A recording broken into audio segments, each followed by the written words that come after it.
बिस्मिल्लाहिर्रहमानिर्रहीम। आप हजरात के सामने औरतों के मसाइल पेश कर रहा हूँ। एक खातून है जिसने कुछ मुख्तसर से लेकिन जामे मसाइल पूछे हैं। सबसे पहला मसला उन्होंने पूछा है कि मुफ्ती साहब, अगर कोई खातून मेकअप करके वजू करे तो क्या उसका वजू हो जाएगा या नहीं? शरीयत का क्या हुक्म है? अगर कोई औरत नंगे सर वजू करे क्या उसका वजू हो जाएगा या नहीं? इसके बारे में शरीयत का क्या हुक्म है? और तीसरा मसला ये कि अगर कोई औरत सिर्फ गर्मी यानी कि बदन की सफाई के लिए या गर्मी के लिए, जनाबत वाला गुस्ल नहीं, हैज से पाक वाला गुस्ल नहीं, निफास से पाक वाला गुस्ल नहीं, सिर्फ गर्मी दूर करने के लिए या सिर्फ बदन की वैसी सफाई करने के लिए नहा लेती है और उसमें सर पे पानी नहीं डालती बल्कि सीधा एक हाथ फेर लेती है या फिर हल्का गीलापन सर में आ जाता है, तो क्या उसका वजू हो जाएगा इससे या नहीं? या फिर जो है उसको वजू करना पड़ेगा? क्या हुक्म है शरीयत का, जबकि उसने नियत भी नहीं की थी वजू की? अब इसके बारे में शरीयत क्या कहती है? और चौथा मसला ये कि अगर किसी के चेहरे पे फुंसी हो या कोई जख्म हो या उस हिस्से में चेहरे के अलावा जैसे कि हाथ पे या पैर पे जो कि वजू में धुले जाते हैं, उस पे कोई फुंसी हो या जख्म हो और उस पे बैंडेड लगी हुई हो जो कि वाटर प्रूफ होती है, क्या उसके ऊपर से वजू करने से वजू हो जाएगा या नहीं? शरीयत का क्या हुक्म है? और चौथा मसला ये, पांचवा, कि किसी के दांतों में अगर खून आ जाए वजू करने के बाद तो क्या उसका वजू बाकी रहेगा या नहीं? शरीयत का क्या हुक्म है? तो देखिए, ये तमाम मसाइल मैं आपको बता रहा हूँ। एहसानुल फतावा जिल्द नंबर 2 सफ़ा नंबर 9 और 62, आपके मसाइल और उनका हल जिल्द नंबर 2 सफ़ा नंबर 37 और 43, खवातीन के फ़िक़ही मसाइल सफ़ा नंबर 50, 51, 52, 53, 54, 55, ये तमाम मसाइल आपको यहाँ पर मिल जाएंगे, देख लीजिएगा। सबसे पहले मैं आपको दांतों के ताल्लुक से बता देता हूँ। यह हुक्म औरत और मर्द दोनों के लिए है, याद रखें, दोनों के लिए है। यह हुक्म औरत और मर्द दोनों के लिए है। अगर किसी के दांत में वजू करने के बाद खून आ जाता है और खून वो इतना है कि थूक पे गालिब आ जाए, यानी कि थूक की जो सफेदी है वो खत्म हो जाए और लालपन आ जाए जब आपने थूक के देखा, तो फिर आपका वजू टूट गया। और अगर आपका थूक तो सफेद है लेकिन लालपन महसूस नहीं हुआ, लेकिन मुंह में जायका थूक में जो है खून का आ रहा है, जैसे कि नमकीनपन महसूस होता है, तो भी आपका वजू टूट गया। और अगर आपको थूक में लालपन तो महसूस नहीं हुआ और थूक में जो है आपको नमकीनपन यानी कि जायका भी महसूस नहीं हुआ, तो इससे वजू नहीं टूटा। लेकिन बेहतर यह है कि आप फिर भी वजू कर लीजिए, ताज़ा दोबारा से वजू कर लीजिए। इसके अलावा दूसरा मसला ये जो पूछा गया है कि अगर कोई खातून जो है गर्मी यानी कि बदन को साफ करने के लिए या गर्मी की वजह से नहा ले तो क्या उसका वजू हो जाएगा या नहीं? तो इसमें आपने जो तफसील बताई है कि सर नहीं भिगोया, तो अगर आपने सर नहीं भिगोया तो जाहिर सी बात है आपने चेहरा भी नहीं भिगोया होगा, यहां से गर्दन से नीचे नीचे पानी बहा लिया।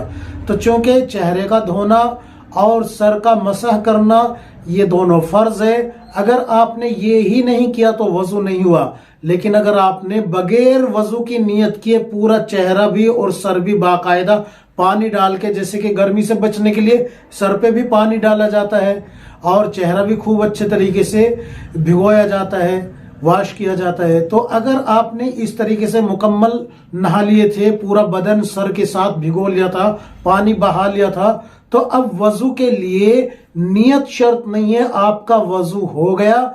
इसमें आपको सवाब नहीं मिलेगा वजू का। आप इससे नमाज तो पढ़ सकती है लेकिन वजू की नियत ना होने की वजह से आपको सवाब से महरूम होना पड़ेगा।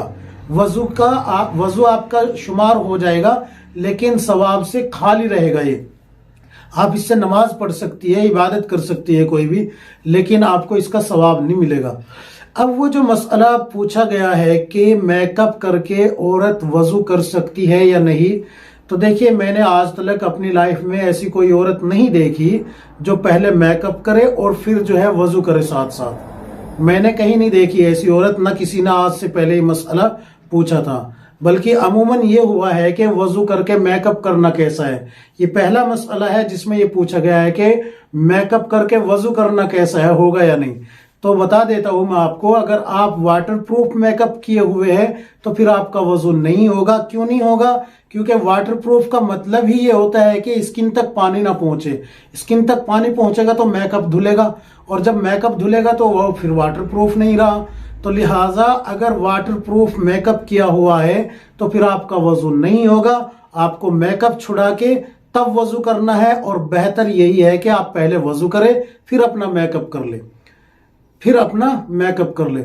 अब यहां पर यह भी बात याद रखें, अगर वाटरप्रूफ मेकअप नहीं है बल्कि सिंपल मेकअप है, लेकिन अगर उसमें कोई हराम चीज या नापाक चीज मिली हुई है, या फिर जो है लिपस्टिक की इतनी मोटी परत है कि वो पानी होठों के अंदर, यानी कि जो होठों की स्किन है उस तक पानी नहीं पहुंचने देती, तो फिर भी आपका वजू नहीं होगा।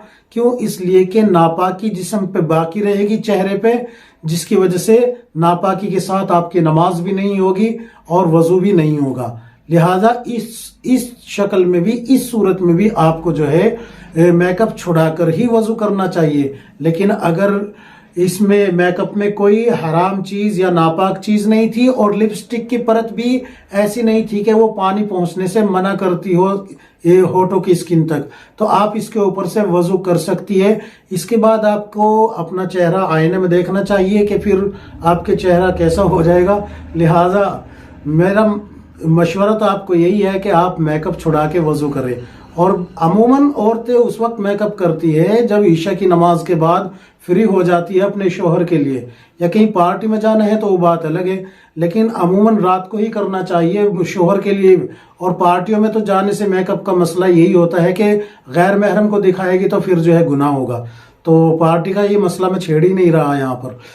अब वो जो औरतें सर नंगा करके वजू करती है वो भी जरा सुन लीजिए। इनसे उनके वजू में तो कोई फर्क नहीं पड़ेगा, लेकिन ये आदत ठीक नहीं है। सर पे दुपट्टा है, चेहरा धोए अच्छे से। चेहरा धोने के बाद दोनों हाथ कोहनियों समेत धोए। दोनों हाथ धोने के बाद फिर आप दुपट्टे को यहाँ कंधे पे डालें और यूं पूरा मसा करके, पूरा करने के बाद गर्दन का, फिर उसको फौरन सर पे रख ले। फिर आप अपने जो है दोनों पैर धो ले।